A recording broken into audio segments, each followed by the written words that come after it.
off. We're out here in San Benito, Monterey unit doing an aerial ignition hybrid academy.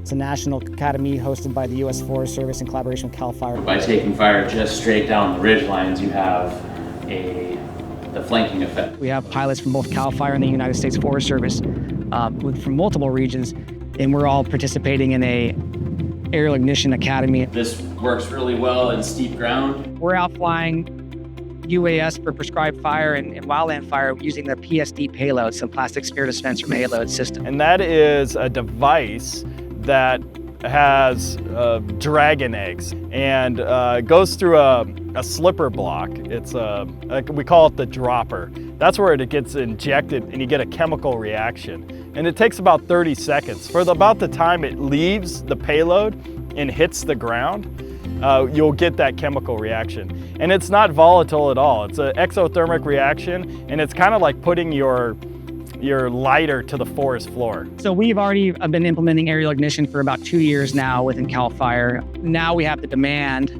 People see that there's a use case for us to come give them a hand. So now we just need to build our bench. That's just been a week-long training with a bunch of classroom, and then normally classroom in the morning, and then we get out in the afternoon here and we do some field exercises with pilots and start ramping up what it looks like to do this in a live scenario. Ready. Starting firing. The pilots are doing flight exercises without the PSD balls being dropped, but they are able to mimic working on prescribed fire or in a wildland environment. We've provided them maps with simulated fires or simulated units that we'd like to treat for prescribed fire. And so they're able to go through and work through the workflow that it would take if you're out on an actual prescribed fire or at a wildland incident. You know, real-time situation in an emerging incident like wildland fire is huge for our folks that are managing the fire. So we can give them real-time information. They can stand over our shoulders. They can see where their impact area is. The fact that we're able to do these backburns with a drone, infinite.